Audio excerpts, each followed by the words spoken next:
Hey! Tambala na!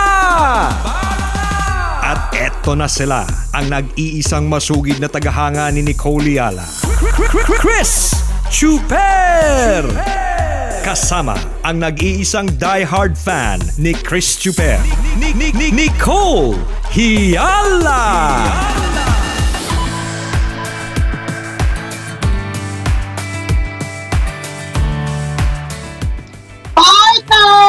Good morning!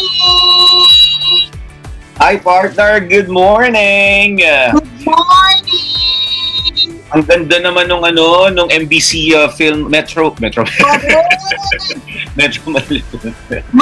MBC Nalito. MBC Metro Manila Film Festival. Naguluhan. Mali. MBC Film Festival. Oo. Short film. MBC Short Film Festival. Ayan. Yes. I-flash lang ka ng boy pindot para tama. Ayun, MBC Short Film Festival. Nangarap ko makasama sa isang pelikula, partner, o makagawa ng isang pelikula, o maging cast ng isang pelikula. Honestly, hindi. Talaga? Kasi yung mag-memorize ng lines eh. Siguro kung siguro partner, diba? Kasi may kaakibat na yan, pag-memorize ng lines. Tapos, na-experience ko na kasi partner yung gumawa ko ng webisode for a particular brand. Tapos, siguro para sa 3 linya, mga 30 times ko siyang inulit. Kaya sabi ko, kung artista pala to, ako partner, yung paraan ng pagsabi ko nun is parang Nicole Yala. So, madali lang para sa akin, di ba? Kasi parang nagkukwento, animated. Inisip ko kung artista, tapos halimbawa, ang eksena ay mamamatay, di ba? Tapos nakalimutan ko yung linya ko, tapos lahat yung parang lahat umiiyak na, lahat emote na, no? Kasi ikaw lang yung panira kasi nakalimutan mo yung linya mo. So ayoko, parang bigla ko naisip, parang ayoko ng ganitong responsibilidad, ganun. Totoo yan. Gusto mo? Dati, may mga ganyan kami, sa school namin, may mga film society kami, mga tinatawag. So, isa ako sa mga officers noon. So, may mga projects kami na ganun. Although, maraming hindi natuloy kasi parang, I'm not sure kung na-dissolve na yung grupo na yun, kaya hindi namin natuloy yung project. Parang wala nang budget, yan. Mga ganun tipo. So, dati interested akong maggaganon. Kaya lang nung na-realize ko nga yung memorization, yung difficult part talaga. Tapos i-emote mo, i-act mo lahat yun eh. Hindi naman pwede babasahin mo lang. Kailangan punong-puno ng emosyon. Kailangan, di ba, na-internalize mo yung character doon. Yun yung pinakamahirap. So, sabi ko, sige, tatry kong pasukin pa rin. My experience lang. Although hindi ako binigyan ng chance sa film, sa theater. Yun. Mas mahirap pala. Kasi kailangan dire-diretso. Yung sa film kasi may cut eh. Once na magkamali ka, pwedeng magkaroon ng retake. Pero yung sa theater, once na magkamali ka, mali ka na talaga. Lahat ng mga kasama mo, may chance na magkamali na rin kasi paano sila papasok sa queue nila kung ikaw mismo na wala na. So mahirap talaga. Pero naging part ka ng theater, partner. Yes, oo. Ako din, naging part din ako ng theater.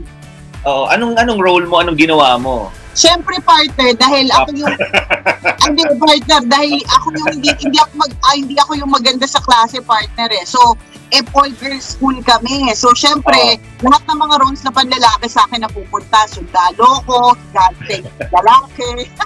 O di naman kaya, partner. Ako yung punong kahoy sa likod ng prinsesa. Di ba ang mahirap siyang gawin na hindi siya basta-basta. Kaya saludo talaga tayo sa mga sobrang galing na artist. Correct. Bigay yung character ng role nila. Kasi yung mag-memorize ako, hindi ko na kaya yun eh. Mahirap eh. Dati nga meron kaming parang skit lang sa classroom. Parang warming up kung tawagin. Nagkamali agad ako kasi English yung line, kinagalog ko. Hindi ko maitawid. Sabi ko sa partner ko, bakit nga kasi English yung play. Bigla ako nagtagalog.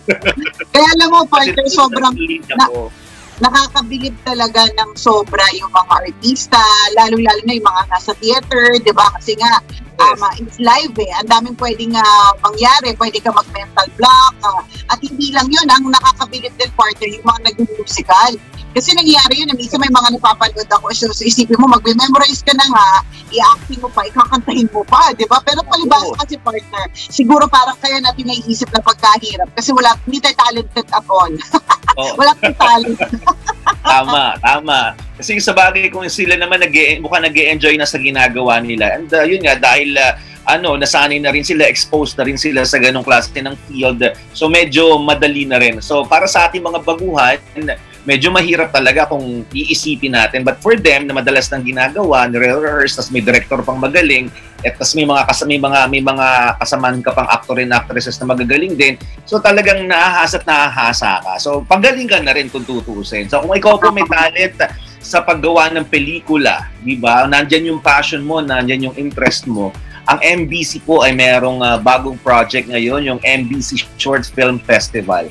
Yan, pwede kayong mag-join dito, ipakita ang talent ninyo sa paggawa ng pelikula. Para sa iba pang detalye, pwede nyo i-search ang ating FB page, MBC.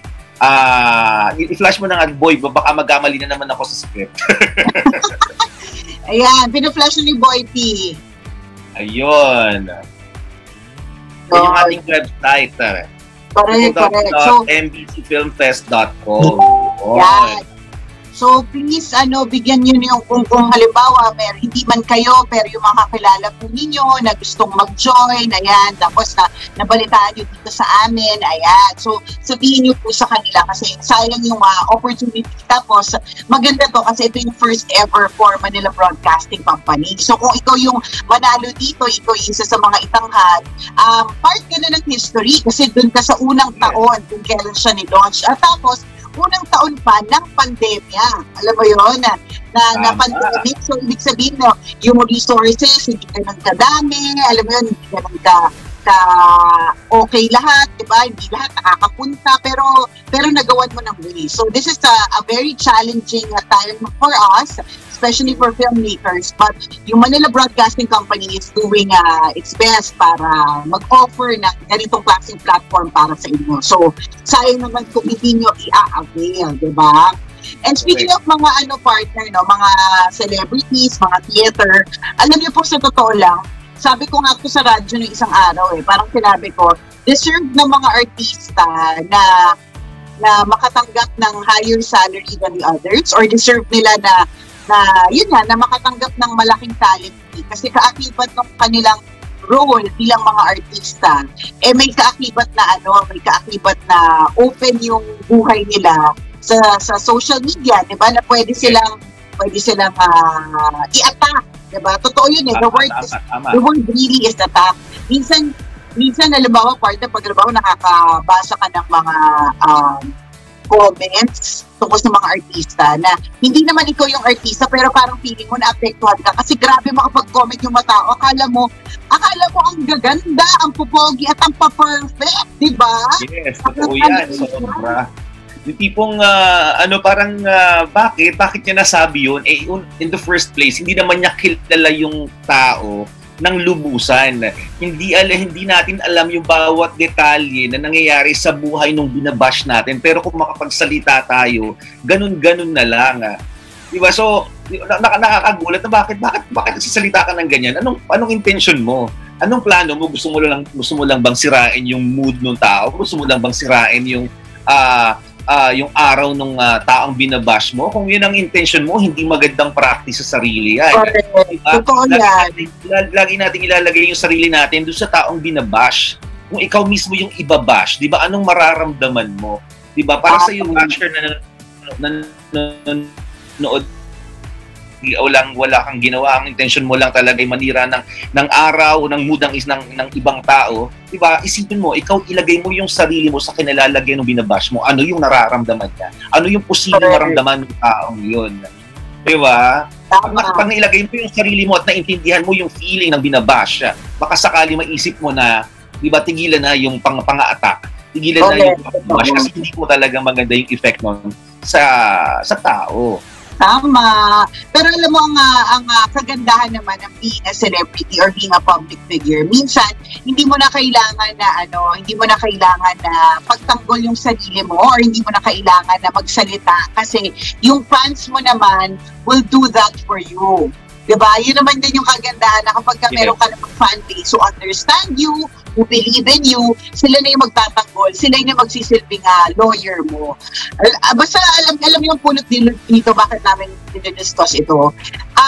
Dapat lang po talaga matutunan po natin, lalo sa panahon ngayon ng pandemic that everyone is having a hard time, that everything is uncertain. Hindi tayo sure tungkol sa mga vaccine, kung may dadating ba, kung effective ba yung vaccine, kung yung vaccine ba talaga, pangontra yung mga ganyan, kung magkakatrabaho ka pa ba hanggang kailan ito. Ang daming tanong. So sa mundo na napakaraming tanong because everything is so uncertain, the best thing to do is to be kind to other people. Ito yung perfect time na maging mabait sa ibang tao kasi hindi po natin alam kung ano yung laban ng bawat isa. Ang hindi mo alam, yung taong tinitira mo, may pinagdadaanan na matindi at malupit. Pinipilit lang yan maging masaya kasi syempre, wala naman siyang ibang choice kundi harapin ang mga problema na nakakita or harapin yung mga problema ng head-on. Kasi ang ginawa mo, sinabihan mo na hindi maganda, nag-comment ka na hindi maayos, nag-comment ka na hindi tama, di ba? Hindi mo naman alam yung kwento Para katulad na, ito na pag-usapan namin ni partner na isang araw, yung tungkol sa love story, so whirlwind romance ni Ellen Adarna at ni Derek Ramsey. Alam mo, gustong-gusto ko yung love story nila. Kasi, it's one of a kind, it's unique. Whirlwind siya Siguro, it's the believing in fairy tales in me na person, na ako yung tipo ng taong naniniwala sa fairy tales, and, alam mo yun, madaling kiligin, yung mga ganyang klase, mga eksena na yung nangyari sa kanya, hindi na natin dapat questionin. Kasi madami mga parang yung mga bashers na parang ang bilis naman, saglit lang yan, hindi yan matutuloy, hindi maghiwalay. Ay, ikaw na propeta, ang galing mo Ikaw na yung maayos ang relasyon, di ba? Ikaw na yung maayos yung love life. Ikaw na yung bonggang-bongga ang love life. Hindi lang yun, partner. Ikaw hindi may alam ng lahat. Sana bukod sa alam mo na maghihiwalay sila dahil yun yung mga sinasabi mo, di ba? Sana alam mo din kung kailan matatapos yung pandemya. Total propeta ka Ito yung sinasabi ko, partner, na kung makabash kayo wagas, hindi nyo naman alam yung buong kwento. Hindi kayo yung tao Hindi kayo nakakaramdam. Na pakinggan ko sa isang interview, parang ang sabi ni Ellen was, every time Derek looks at me, he looks at me and then he smiles. Alam mo yun, parang, yung parang tiyata niya, oh, why are you looking at me like that? And para sa akin, partner, yun yung itsura ng taong in love Yung kapag tinititigan niya, tapos bigla siya nagsasmile. Kasi yung puso niya siguro punong-puno na parang, oh my gosh, this person is mine. Or, oh my gosh, this person is going to be my wife or whatever, di ba? So, parang nakakakilig yung ganun. Huwag tayo manghusga kasi ilan sa atin, hindi naman tayo nililigawan, sinagot natin. Namit lang natin saglit, jowa na natin. O anong difference nun, di ba? Tama, huwag nga tayong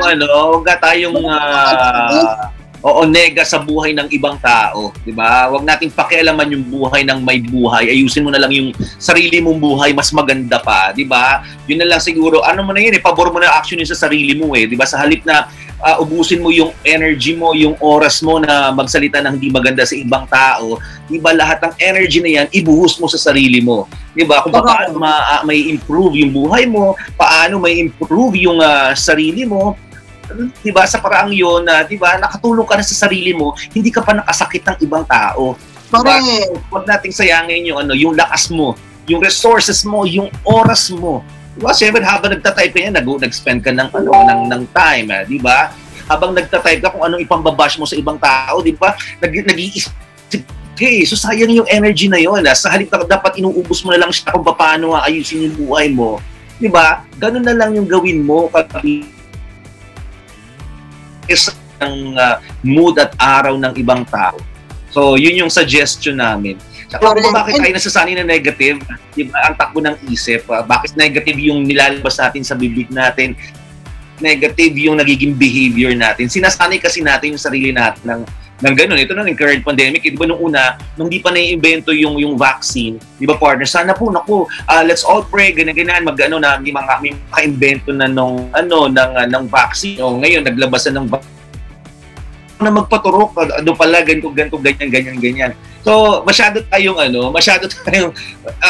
negatibo sa mga nangyayari. Correct, di ba? correct. Masyado tayong babash natin, hindi naman yan kasi galing ng China yan, mga ganun tayong sinasabi. Ito yung hinihingi natin unpa eh. Ito yung inaasam-asam natin na magkaroon na ma-invento na yung vaccine. Ito nga na-invento na. Ang dami mo pang sinasabi. Ang dami hanas.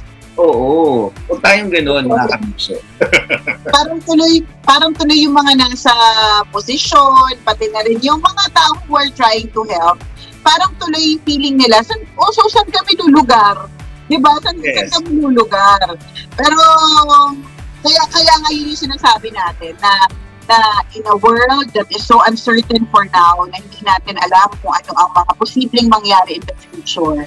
Diba? Let us be kind. Let us be kinder to other people kasi hindi natin alam yung laban ng taong doon. Yung kunyari may binabash ka tungkol doon sa vaccine, nakwento mo yan, partner.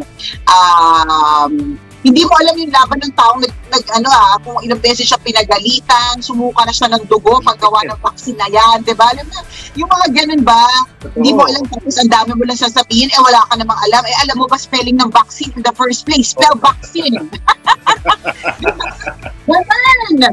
So, maging mas mabait tayo. Alam mo, meron nga ako na interview a few weeks ago. Negosyante siya ng babae. Tapos sinabi niya talaga na, alam mo, itong pandemya na ito, tinuruan ako to be the best person that I can be. Parang feeling ko, sabi niya, ito na yung pinakamabait ako, na pinakamabait na version ko kasi natuto ako makipagkapwa-tao, nagkaroon ako ng care para sa feelings ng iba. Alam mo yun, natuto din siya sa sarili niya kasi natuto siya mag-bake, natuto siya magluto, yung mga ganun. So parang feeling niya tuloy, yung pandemyang ito, yung naging dahilan kung bakit siya yung best version of herself already. At nakakatuwa yung gano'n na para sabihin mo na ito na yung pinakamabait na ako. Nakakatuwa yung gano'n at pwedeng maging ikaw yun. Maging extra mabait. Ang hirap po ng mundo ngayon. Tapos magpapaka-ano ka pa, tiyat, sure naman. Totoo yun. At saka, alam nyo kasi mga kaibigan, ang kaakibat ng ng kabaitan ng isang tao ay swerte. Maniwala tayo dyan. Di ba lahat ng mga kakilala kong mababait, lahat ng mga kakilala kong mabait sa kapwa, mabait sa magulang, sila yung mga taong malapit sa swerte. Maniwala ka doon. Kaya ikaw magtatanong ka bakit kaya hindi ka siniswerte? Tanungin mo sarili mo ngayon, Kabisyo, bakit kaya di ka sineswerte? Malamang meron kang taglay na hindi magandang ugali at yung dapat mong baguhin. At kapag binago mo yun, baka sakaling lumapit na yung swerte sa'yo. Diba? Ang tawag yan, sinabi nga ni partner kanina, energy, diba? So, kasi life is energy. So, lahat po ng nangyayari sa atin ay because of energy. So, kung ang energy na binibigay mo talaga ay negativity, yan din kasi yung ibabalik sa iyo ng universe eh. But if you're a very positive person, diba, kung positibo ka, mabait ka, alam mo yun din yung mag-roll back sa iyo. Ganun yun. Kasi syempre, kung anong life sa boomerang what you give, you get. So kung ibabato mo ay negativity, ang balik sa iyo kamalasan din at negativity. Tama. Diba? So let's try to be positive. Wag lang po COVID positive ha. Wag lang po talaga COVID positive. Pero sabi ni Nino Alcantara, di na mawawala sa Pinoy ang ganyan, mga ingitero-ingiteroro. Sa totoo lang, gano'n naman talaga. Well, pili ko naman na just Filipinos, wag naman nating lahatin. Pati din naman sa ibang mga lahi, I'm sure may mga reklamador din dyan. Ganun po talaga. Siguro human nature na nainggit, nagsasabi na hindi maganda sa kapwa, yung mga ganon. Pero, hindi naman namin sinasabi ni partner na mabilis tong i-overcome ha. Papracticein mo. Practicein mo siya daily na sa halip na mainis ka sa mga posts ng kaibigan mo tungkol sa mga success nila, like nakabenta sila ng maraming sushi bake or maraming isda or maraming damit. Sa halip na mainis ka at mainit, gawin mong habit yung matuwa ka para sa kanila na gano'n. Tapos, before you know it, yung puso mo gumagaan Mali mo gumaang ka din. Ito na yung time. Baka kaya ka mabigat, friend. Negativity yung nagpapabigat sa'yo. Diba? Huwag mong isisi sa timbang minsan kung bakit ka mabigat, di ba? Isisi mo rin sa negativity ng dala-dala mo, di ba? Yes. Be kind, mga kaibigan. Do good things. Malaking bagay ito para sa sarili mo. Huwag mo nang isipin yung ibang tao. Para sa sarili mo na lang. Kapag naging mabait ka, ang sarap sa pakiramdam. At iba yung aliwalas ng ng pakiramdam mo, iba yung aliwalas ng mukha mo. Kapag alam mo nakagawa ka ng kabutihan sa, 'di ba? Sa maraming pagkakataon at sa maraming tao. Again, so be kinder, practice kindness. Napakalaking bagay po niyan sa buhay nating mga tao. Nakatutok sa atin partner si Patrick Guerrero. Patrick Maria Guerrero. Kapatid, good morning. Si Kapitan, si Lieutenant yan. Morning, Pat. Hello din kay Gasis siya. Sino ba itong mga nakaantabi? Kanina nakita ko, present daw si Donalyn. Ayan, salamat ng marami. Hello kay Cyril Minor. Watching also from Zamboanga del Sur, si Odessa Bantilan. Hello. Good morning kay Gina Kabitangan, watching from San Pablo, Laguna. Nice to see you again, sabi niyo Moana D. Shout out kay Margo na nakikinig ng radio habang maliligo. Ayan. Bumili daw sila ng radio para sa banyo, para kahit sa banyo napapakinggan ng Love Radio. Salamat ng bongga. Shout out sa Sari Store sa Lawang, Mikawayan, Bulacan. Hello po sa inyo. Sabi ni Ariel, you look good. Chris, sa goatee beard mo and sexy for Nicole long hair. Walang pangbabash yan. Thank you. Tingnan nyo, hindi nyo alam ang buong kwento. Kakagising ko lang po. Parang toothbrush. Amoy nga namin medyo ng amoy higaan ka. Oo. Parang bumangon lang. Ay, nga pala may life. Nakapagtulog pa, nakakaloka. yun naman in fairness yung kagandahan, nakakapagtrabaho ka kahit hindi ka nakapag-toothbrush. Yun yung kagandahan ng work from home, di ba? Ito yan, kahit walang hugas-hugas, kahit walang hila-hilamos, di ba? Hindi mo kailangan obligahin yung sarili mo na magbihis ng maayos. Alam mo, pwede siguro ka umattend ng meeting, pwede ka umattend ng online class mo kahit ganyan ang itsura. Correct, totoo. No judgment kasi nasa bahay ka lang naman. True. Yun naman yung kagandahan. Tapos pwede kang yung mga in-between, may nap ka in-between, yung in-between, matutulog ka, yung mga ganon. Alam mo, kwento ko lang, partner, nung isang araw, hindi kasi ako nakatulog. Kaya hanggang oras ba ako una nag-text sa'yo? Para mga 8:15 na or 8:20. Sabi ko, oh my God, partner, nakatulog ako. May gagawin pa kasi ako dapat. Nakatulog na ako. Kasi the night before last night, hindi ako nakatulog. Alam mo kung bakit? Nakikita niyo to, di ba? So, kama. Itong cabinet na sa tabi ko, lagayan kasi yun ng CCTV dati. So, dyan nakalagay kasi di ba dapat yung CCTV, nakatago yung parang mismo, yung player, yung parang hard, So, nakatago dyan yun. Wala, kaya ko, pinagkwento kasi wala na naman dyan yun. So, anyways, ang eksena talaga dito is, nung isang gabi, partner, nagising ako na 10:00 na madaling araw. Nag-CR ako. Tapos, pagbalik ko, partner, may mga tumunog. So, natakot ako. Akala ko multo, parang mga ganyan. So, ko lang, kaya yung mga tumutunog. Tapos, nag-realize ko, nanggagaling sa cabinet. So, syempre, partner, kakapanood natin ng mga pelikula na nakakatakot. Parang feeling ko may lalabas. Alam mo yun? May pugot na ulo dyan sa loob ng cabinet, di ba? Ganun yung feeling ko na parang may ganun. Tapos naghanap ako ng ballpen. Buti na lang, naalala ko yung anak ko may ballpen na mahaba. So ang ginawa ko, kinawad ko siya dun sa parang kung man. Di ba hindi ka agad bubulaga sa akin kasi dito ako nakahiga, partner, dito sa gilid. Mamaya kunin ka dyan, may halimaw sa loob, di ba? Naglaho. Diba? True. Diba yun yung mga eksena. Tapos basta long story short, partner, hindi ako nakatulog sa kanya kasi may galaw ng galaw. Yung pala, dito kasi parang merong butas because nga sa wire sa CCTV. So merong merong parang may na-trap na ibon or something. So galaw siya ng galaw, parang ganun. So yun yung eksena, kaya hindi ako nakatulog. Tapos the next night, which was last night, partner, nag-record kasi kami ni partner para sa podcast namin. Yes! Siguro dahil sa sobrang napagod din ako sa pag-record natin. Tsaka siguro masaya ako na finally nakapag-record tayo for our first ever podcast. Kaya siguro nakatulog ako na sobrang haba. Wala lang, share ko lang. Ang segue talaga doon, yung podcast namin. Magkakaroon po ng podcast ang Tambalan. Yay! Yay! Soon mga kaibigan, ang Tambayanan nyo yan. So, pwede nyo na kami mapakinggan anytime. Kasi sa mga nag-aabang sa radyo, minsan tulog pa yung iba, minsan may ginagawa yung iba. So, namimiss nila yung mga episodes ng Tambalan sa radyo. Don't worry kung na-miss nyo yung mga episodes namin sa radyo. May chance pa rin kayo mapakinggan kami sa podcast namin. Very soon, i-announce namin yung ilang detalye niyan. Kung kailan magsisimula. O, diba? Thank you sa PNA sa pagbigay ng platform na ito para mag-share ng kaligayahan sa marami nating mga listeners. Yay! So soon po, i-launch na po namin yan. So antabay lang po kayo.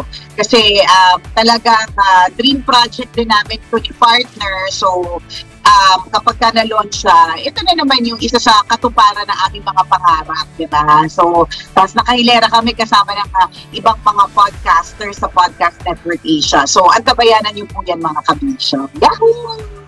Yay! Thank you. Antabayanan niyo po yan mga kabisyo. Teka, Jens Balbaligo nakatutok sa atin. Hi Jens, good morning. Hi Jens, good morning. Ayan, sana matapos na yung isip nyo ngayong Sunday para makabiyahe na rin ako ng Manila at ng maipad-deliver na. Nag-order yan sa akin ng Madam Dress, partner. Iba na talaga si Jens Balbaligo. Nakapag-order na, pero binaparot pa kami. Si Madam Jens na yan si Madam Jens. Si Madam Jens na nag-order ng Madam Dress mula sa Twinning Collection. So anyway, salamat. Salamat po dahil tumutok po kayo sa aming live session ngayong Friday na ito. Boy P, thank you. Salamat. Thank you, Boy P. Ingat po kayo. Enjoy your weekend mga kabisyo. Long weekend ngayon. Actually, long weekend nga pala. Oo, araw ng kagitingan. Ingat-ingat po. Okidoki. Sige, partner, ingat ka. Tawagan tayo later. Yes, bye-bye.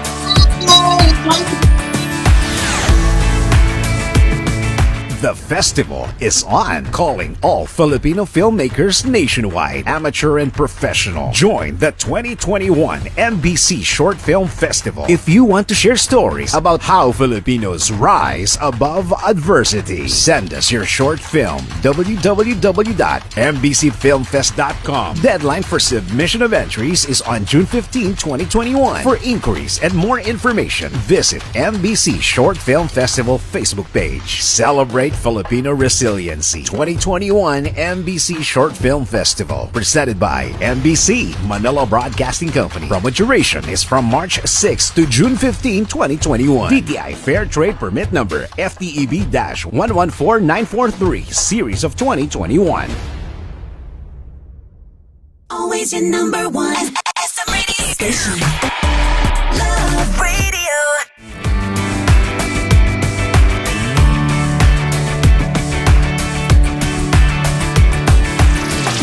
Kabisyo, kung napasaya ka at na-lurky ka sa aming video, i-click mo na ang subscribe button at notification bell para ma-notify ka every time na may bago kaming video.